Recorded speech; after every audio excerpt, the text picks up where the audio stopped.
Come on in, everybody. Welcome. Today we are going to talk about the 12 steps to insanity.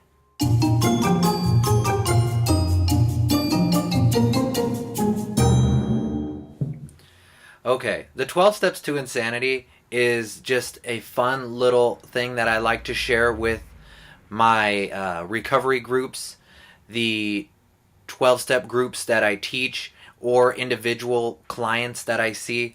This is just a one little funny thing that gets under people's skin. Um, Even though it is pretty serious, it's a way of having some levity about the addiction process and about being an addict. So let's go ahead and check it out real quick. Alright, here they are, the 12 steps to insanity. If you follow these 12 steps, you are guaranteed to lack sanity, to be insane. Number 1, we admitted we were powerless over nothing. We could manage our lives perfectly, and we could manage those of anyone else that would allow it. Alright, step 2, came to believe that there was no power greater than ourselves, and the rest of the world was insane. Number 3, made a decision to have our loved ones and friends turn their will and their lives over to our care. Alright. Number 4, made a searching and fearless moral inventory of everyone we knew. That one's a fan favorite. That one's a recovery program favorite. Taking everybody else's inventory. Number 5, admitted to the whole world at large the exact nature of their wrongs. Again, a fan favorite. Number 6, we're entirely ready to make others straighten up and do right. Number 7, demanded others to either shape up or ship out. Number 8, made a list of anyone who had ever harmed us and became willing to go to any lengths to get even with them all. Another fan favorite of the groups. Number 9, got direct revenge on such people whenever possible, except when to do so would cost us our own lives, or at the very least, a jail sentence. Number 10, continued to take inventory of others, and when they were wrong, promptly and repeatedly told them about it. Number 11, sought through nagging to improve our relationships with others, as we couldn't understand them at all, asking only that they knuckle under and do things our way.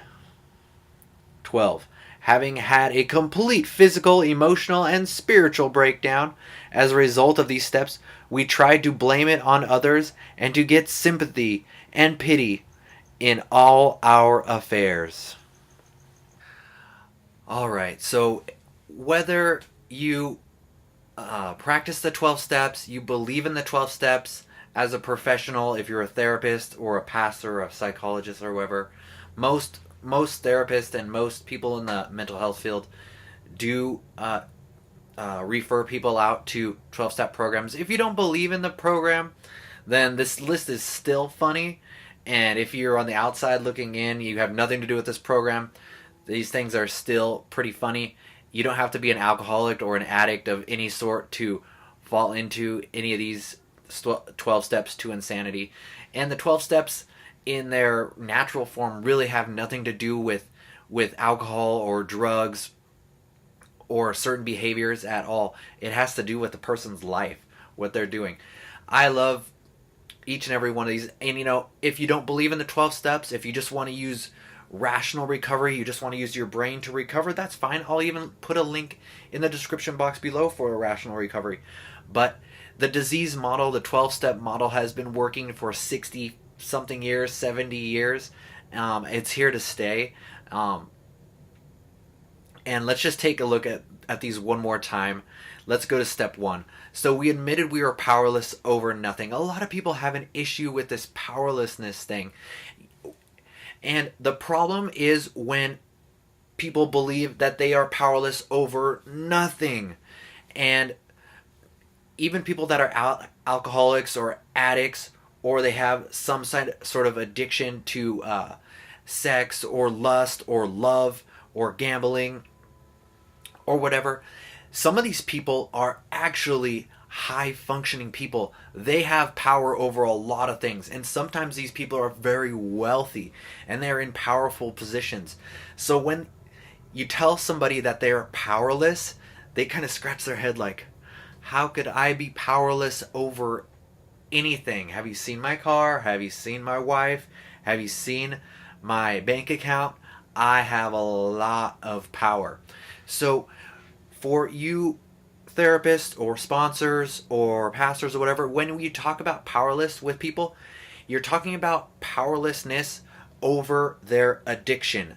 Precisely their addiction. It's a little small piece of powerlessness that is blatantly obvious in your life, in their life. They're powerless over drinking, they're powerless over smoking, they're powerless over whatever their addiction is. Try not to universalize their powerlessness over everything in their life, because really they're not. And people that are alcoholics and addicts and people that have addictions are people that live in extremes. So when you get a person that lives in extremes, this person is probably going to be very successful at something because they have such an extreme personality. So when you talk about powerlessness, this is really going to get under their skin. You got to be very precise when talking about powerlessness with an addict or an individual with alcoholism. Now, we came to believe that there was no power greater than ourselves, that the rest of the world was insane. Now, again, back to power. There is this delusion of power that people have. This is something that people have to break through. The delusion that they're perfect. This delusion that their ability to reason is perfect, that all their beliefs are perfect. And even now, people that are even spiritual have problems as well. They think that they are doing exactly what God wants them to. They're scratching their heads like, I'm doing everything perfect. I'm a very spiritual person. Yet they're drinking and smoking and they can't stop doing all these addictive behaviors and they can't understand why. Again, there's this delusion of power that people have that the 12 steps has to break through. This is a really important part, that there are powers greater than us everywhere. And I always like the maxim that there's always somebody better than me somewhere. That, I don't know anything about cars really. I don't know anything about machinery. I don't know anything about engineering. I really don't know those things. So I have no power over that. Now, I know about doing therapy. I know about explaining ways to get sober to people, and that is the power that these people don't have at the moment. But you have to get over that delusion of power. Now, number 3. Basically, we are trying to control people's will. We are trying to control people's lives. Alcoholics and addicts have a very hard time with letting people be free, letting people express their own free will. Alcoholics and addicts are very controlling people, very power and control oriented people.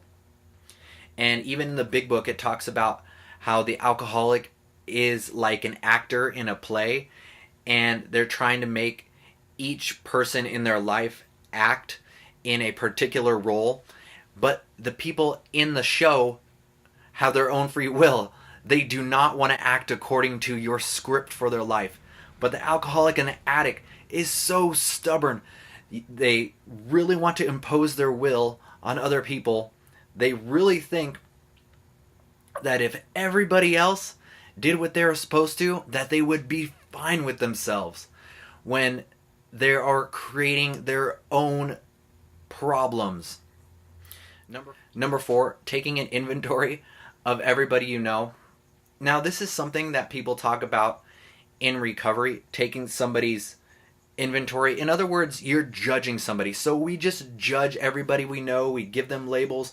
We talk about all their moral failures, all their character flaws, and assassinate their character, rather than looking at ourselves. Alcoholics and addicts have a mirror out to the world, shining a mirror out to everyone in their family. They never turn the mirror to them and look at their own reflection and self-reflect. Now 5, admit it to the whole world at large the exact nature of their wrongs. Now, this is more than just thinking in one's mind about people's wrongs. This is actually going out and telling people how wrong they are. And alcoholics and addicts and codependents, the worst, they have a self-righteousness to them, a grandiosity. They fancy themselves too smart for everybody, or sometimes they fancy themselves too terrible for everybody too. But this justifies them saying anything and doing anything to show people their wrongs and to focus on other people's wrongs. They fancy themselves in the judgment seat, judging others rather than being judged themselves. And obviously, it's always much easier to be in that position. Now, 6, we are entirely ready to make people straighten up and do right. Again, it's controlling people's wills. Alcoholics and addicts want to and need to and think that they can control people's wills, and sometimes they do it for years. This is where you get the classic alcoholic and the codependent, whether most of the time it's a codependent wife. However, there are codependent husbands out there. I have seen them, heard about them, but usually it's a codependent wife. The alcoholic or the addict controls their spouse and dominates them. But the strange thing is that the codependent feels like they are controlling the alcoholic and the addict. And slowly but surely, as time goes on, the codependent or the alcoholic is completely dependent on the person that they're controlling. The control goes to the codependent. At the end of the cycle of addiction, it probably takes lots of years. When in an alcohol situation, it could be like 30 years. But at the end, the codependent has all the power. They have all the chips. They have that an addict's life in the palm of their hands. That is a lot of power, and people love power. All right, so they demanded people ship up or shape out. It's my way or the highway, the Burger King way. And it's interesting that people keep this mindset when they come into therapy or when they come into the 12-step program or when they come into one of my classes. They think that they could do things their way. Their best thinking that they ever thought on the streets. Not just their worst thoughts that they ever had, not their bad decisions, but their best decisions got them where they are. Their best decisions got them going to court so that the court sends them to my program, to my private practice, that the court sends them to 12-step groups down the street. Their best thinking got them there. So how are those people going to continue to operate out of their flawed thinking? It's crazy. That's where the insanity comes in. Now we made a list of all the person we had harmed and became ready to take revenge over them all. So we have a couple of revenge steps here. This will make people insane. Revenge is also very cathartic, but it will never make the problem go away. Revenge is is somewhat external, but it's also internal. There's something internal that forms bitterness and hate and anger, and it doesn't matter whether that external thing or person that you got revenge on is gone, or you got revenge, perfect revenge. Whatever's going on in your mind, in your psyche, psychologically, that is going to remain in there, and it's going to cause all kinds of maladaptive behaviors, maladaptive thoughts, maladaptive attitudes. It just doesn't. Revenge just doesn't fix everything. Now, number 10, we're continuing to take inventory of other people. The only way to fuel addiction and alcoholism is to continue to be externally focused and continue to blame everyone and everything for their problems and how their problems affect you. Okay, number 11 is another one of those steps where alcoholics and addicts try to force their will on people. They try to manipulate people, and one is through nagging, one is through sheer power, and the other is through sheer not understanding of others, whether through blissful ignorance, willfully not looking, or being in. Sometimes addicts and alcoholics are in so much pain themselves that they have no understanding about the pain that they are causing to other people around them. Now for the last step, it doesn't take too long for somebody with a hard drug problem. When I say hard drugs, I mean methamphetamine, cocaine, heroin, those type of drugs, for them to have their whole lives just dissolve and crash very quickly. For alcoholics or somebody with a process addiction, sometimes they could have that addiction for 30, 40, 50 years before they're in jails, institutions, or death, or they find their way into therapy, or they find their way into a recovery room. They could be doing that for a long time. But when this breakdown happens, oftentimes they try to just wallow in self-pity. Woe is me, pour me, pour me, pour me another drink. Alright? They blame others, like he did it, she did it, the kids did it, everybody did it. It's not me, it's you. They will blame everybody but themselves. Even the devil made them do it. But trust me, it's them. It's only them doing it. They are causing their own problems. And they are literally insane. A sane person would not say and do the things that they're doing. Alright, you guys. If you want to go insane, then follow these 12 steps to insanity. If you want to be sane and sober, go ahead and follow those regular 12 steps. Alright, see you all later. Bye.